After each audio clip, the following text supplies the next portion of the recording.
With fans outraged and more, this is Pro Wrestling Central. My name is John, and you're watching the Wrestling Report.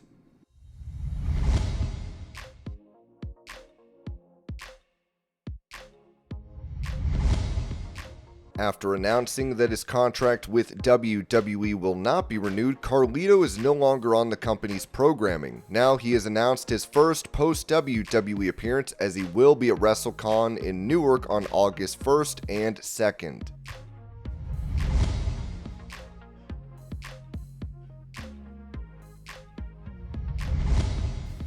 On Instagram, Raw General Manager Adam Pearce addressed a negative response he got from a user on X to his Love Somebody Today message. So you guys know that every day I post Love Somebody Today on social media, sometimes with a picture, sometimes not. And yesterday a guy replied to me on Twitter, shocking and at Twitter, and he said, "Boy, you're a sensitive little aren't you?" And before I blocked him, naturally, I thought about it and I said, yeah. I am sensitive. I'm human. I feel. I guess it's just that my just big enough and my ego just small enough to be A-okay in showing that vulnerability. Love somebody today.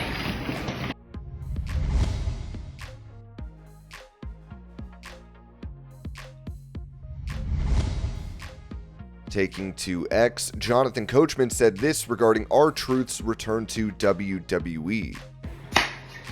Okay, emergency truth take on R-Truth. I've given all you guys more than 12 hours to digest, but you come here for the real deal. Now, it's okay to admit that you made a mistake. For some reason in wrestling or sports, there's always got to be 1,000 different reasons why something was done. In this instance, TKO just made a mistake. You don't let go one of your most popular superstars and just say, nope, we didn't need him anymore. When there are several different ways that you could use this guy. And clearly, over the course of the week, and I don't believe all the different reports that, Nick Khan called. I don't care about that. The bottom line is he was back last night. The bottom line is they're selling Ron Killing's merch because it's the right thing to do.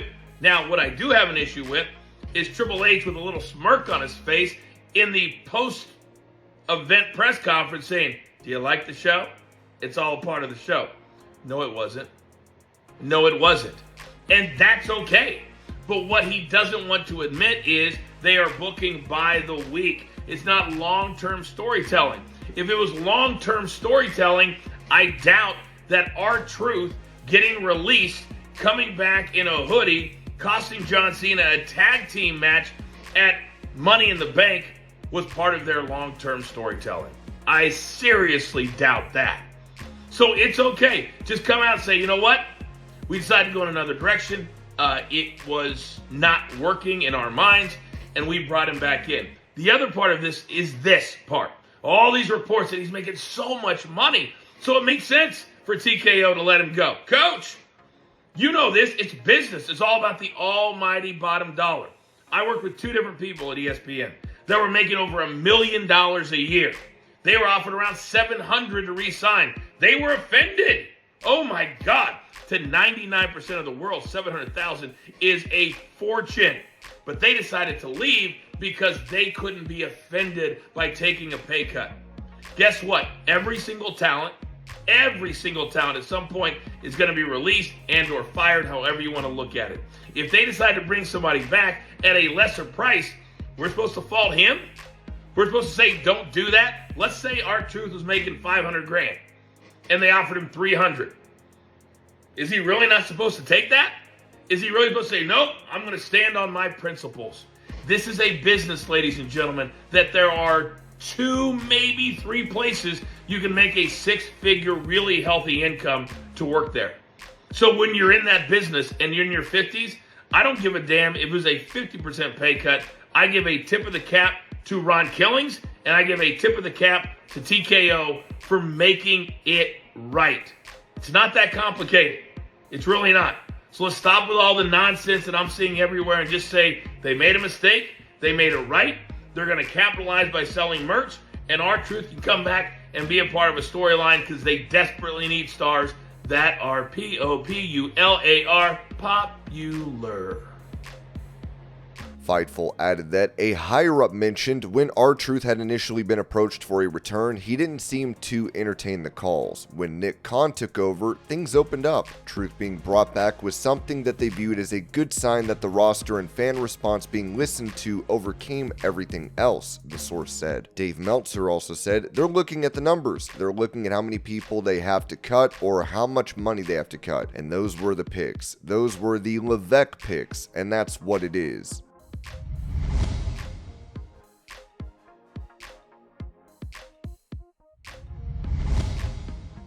At the second iteration of the all-women's WWE event Evolution that is set to take place on July 13th in Atlanta, PW Insider Elite is reporting that a match between women's Money in the Bank winner Naomi and Jade Cargill will take place that night. Sources also claim there is expected to be a big push for Cargill.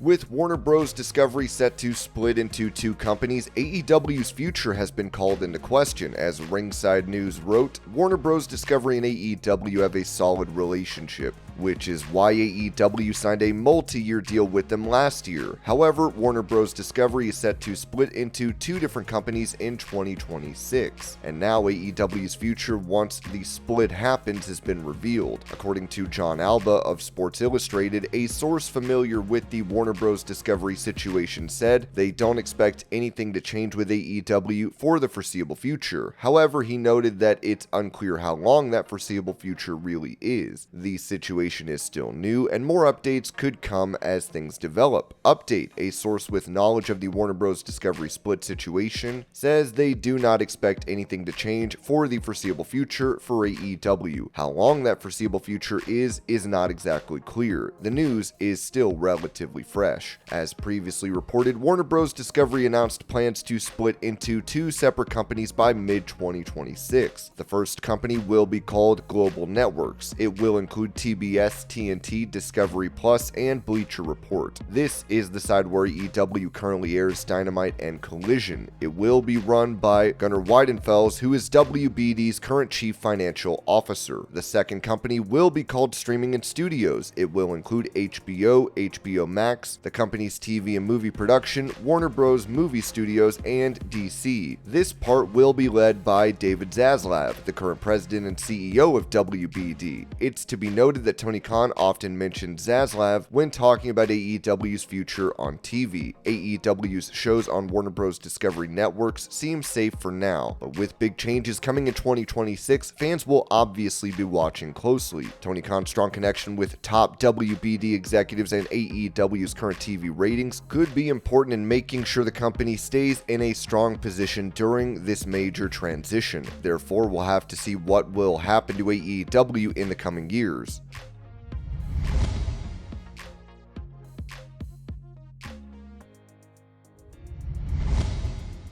Following the men's Money in the Bank ladder match, fans were upset that LA Knight did not win the briefcase and went to social media to vent. The hashtag #WeWantLAKnight was trending on X, with one user writing, "Look at what continues to trend, justice for LA Knight." Corey Hayes wrote, "People seem to forget LA Knight already competed for a world championship and many wrestlers never get to say that. He has been featured in prominent positions multiple times since he came up to the main roster. The world title scene currently on Raw and SmackDown has a direction." Viper Reports replied, "Seth Rollins won Money in the Bank 11 years ago. It's not fresh and it's not interesting. If Damian Priest can win a world title, Jey Uso can win a world title, why can't LA Knight? 3 years in a row, people wanted it and WWE refused to budge. They can give fans R-Truth, but not LA Knight?" Other users voiced their opinion on the matter, writing, "LA Knight fans have every right to be jaded. He had a meteoric rise and retained his popularity despite being in mid-stories. He stepped it up in the ring and doesn't coast off his aura. The agenda and message is very clear. Let's go to work and keep getting behind and supporting LA Knight. Anyone attending Raw, especially the people who love the megastar, please chant his name. He was robbed for 3 years straight. Y'all wanted Cody, they gave you Cody. Y'all wanted truth, they gave you truth. Now it's for LA Knight. Not tweeting again until LA Knight wins a world championship.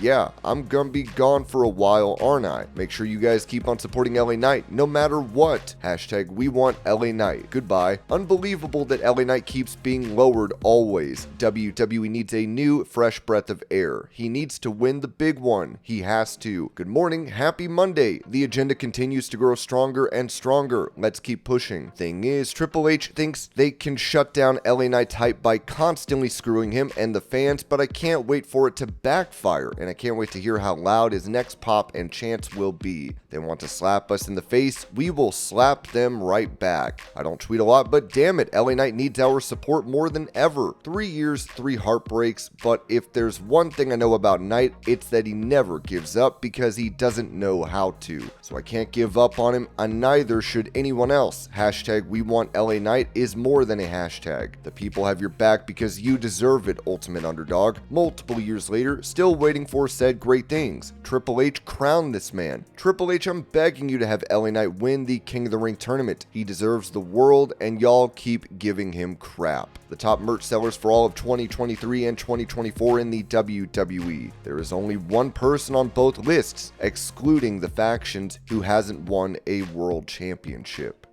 And this was your pro wrestling news update. I hope you're all having a great day. Thank you so much for watching, and I will see y'all later.